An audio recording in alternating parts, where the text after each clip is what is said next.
And Mark Steyn, let's jump right into it. You have probably written more fulsomely and more thoughtfully, and certainly with more devastating wit than anybody I know, about what I call the war for the free world. Right. The war we're in, that so few of us, and most especially, I'm sorry to say, the Obama administration, seem to comprehend. Give us in just not a soundbite, but a short paragraph or two, your take on the nature of the enemy that we're facing and what makes it so dangerous. Well, I think if you look on it, as we tend to, from our prosperous Western citadels, then this is simply no contest. We're the richest, most powerful, most advanced society that human civilization has ever known. So we should be able to knock these guys out in nothing flat. And if it's a quick war, that's what you'd bet on. If it's a quick, short, decisive military engagement, then you bet on the people who have got the best tanks and the best bombers, the state-of-the-art equipment, and the best trained warriors. Right. But if it's a long war, other factors come into play, like will, basic societal, civilizational will. Mm-hmm. And Islam has made a bet with Western civilization that they are the ones with the will. They can take it for longer. I think when you look at the Obama administration's policies, or lack of policies, really, in Afghanistan at the moment, you begin to see what Islam means on that. That after we went in there in the fall of 2001, we took out the Taliban in nothing flat. They scrammed up into the hills. Now here we are 8 years later, and the president is musing openly about permitting the Taliban back to power in Afghanistan, with all the consequences that would have for Pakistan and the wider world. Actually welcoming them back, it seems, not just permitting them, but saying these folks weren't, after all, the problem. It's just this natty bunch of Al-Qaeda that we need to worry about.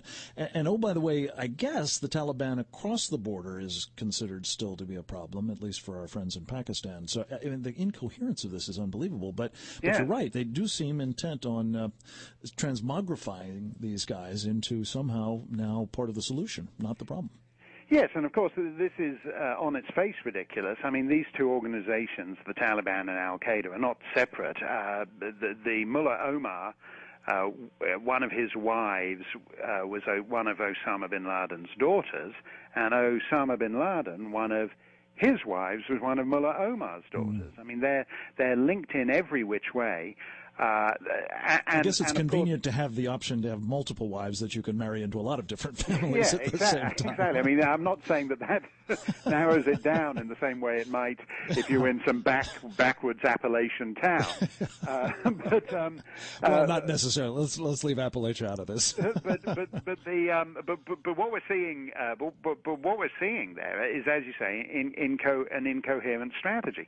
How can you expect the Pakistani government in Islamabad to crack down on the Taliban if you're preparing to do business with them across the border in Afghanistan and admit them back into government? Right. And the idea that the Taliban were just these sort of benign landlords to Al-Qaeda, I think is completely preposterous.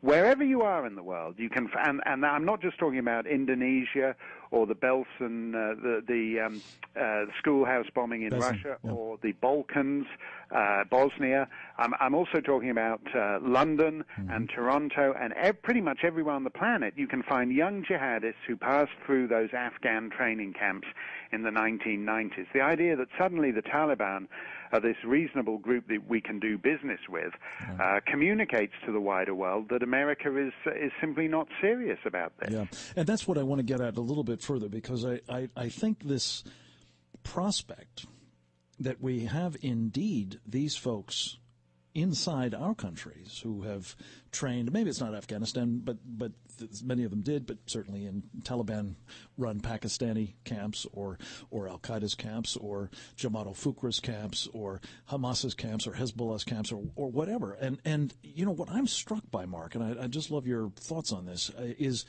when we hear folks tell us, as we did so frequently in the aftermath of the bust of the guy who we were told wanted to blow up subways in New York, or the guy who wanted to blow up a skyscraper in Dallas, or the guy who wanted to blow up a courthouse in Springfield, Illinois. There's no connection between these guys. It strikes me as, it's like saying there's no virus behind swine flu outbreaks. Yes. How can you expect people to contend with this, let alone defeat it, if you want to ignore, if you insist on ignoring what are, in fact, the underpinnings? I call it, because that's what they call it, Shariah.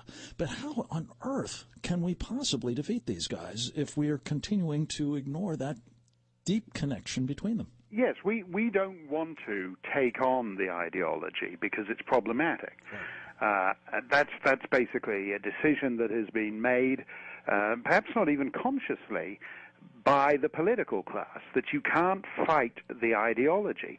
And yet if you don't fight the ideology, you're going to have this popping up all over the map. Because the great advantage, it's not like the Cold War, where the KGB had to have put deep sleepers in and have handlers and have elaborate systems for them to meet in parks and leave messages in trash cans and all the rest of it. Right. You don't need that here. You've got a highly decentralized network that simply responds to the ideology. So you'll have some guy who's in Minneapolis, and he suddenly gets a yen to go back to Somalia and kill a bunch of people. Right. And that or is perhaps a huge simply advantage. Stay here and kill a bunch of people, as yes. the case may be. But he doesn't need direction to do it, is your point? No, he doesn't need a control officer or anything. This idea that somehow there's an organization called Al-Qaeda, and it has a chairman and a chief executive and a board of directors and subsidiary branch officers, I think is a completely reductive way of looking at what we're up against. Yeah, reductive is a fancy, highfalutin 50-cent word for absurd. Yes, completely. Reductive. Okay, just wanted to or check if you want how you translate that into regular English. Yeah, if you want to take it down, I think absurd is like a 25-cent word. Let's take it to a full nickel and just say it's dumb. Dumb. It's a dumb way of doing it. Good. Listen, we're going to pause for just a moment, but before we do, I want your take on the idea that sort of flows from all of this, that there's no ideological problem or no wellspring of the ideology that we need to be concerned about. Which is the idea that what we want to do, particularly with these characters that we're trying to get desperately out of Guantanamo Bay to meet the president's arbitrary deadline of closing that place at the end of the year, we're going to send them to Saudi Arabia to be rehabilitated. Mark Steyn, what do you make of that proposition? I mean, this, I think, gets back to the idea of not being able to address the ideology. I mean, there is a very high, when these guys leave Gitmo, there's already a very high recidivist rate. I mean, a lot of them have been killed and captured subsequently on the battlefield. But the idea that you can rehabilitate them by sending them to Saudi Arabia is crazy. It's sending a drunk to a saloon to dry out.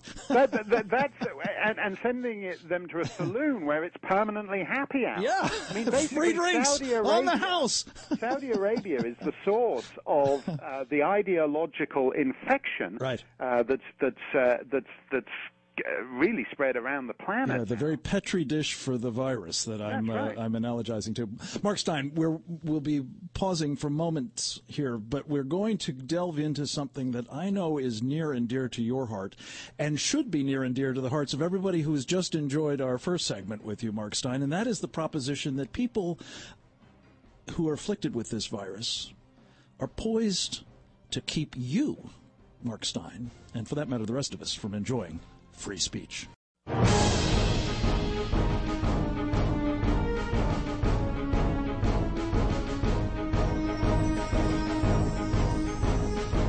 You're listening to Secure Freedom Radio. Now more from Frank Gaffney.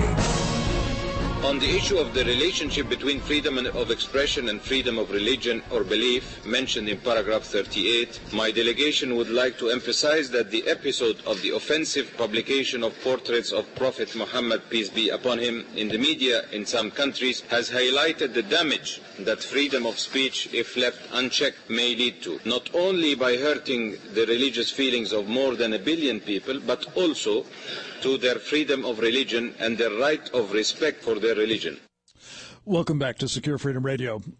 we are in the midst of a most special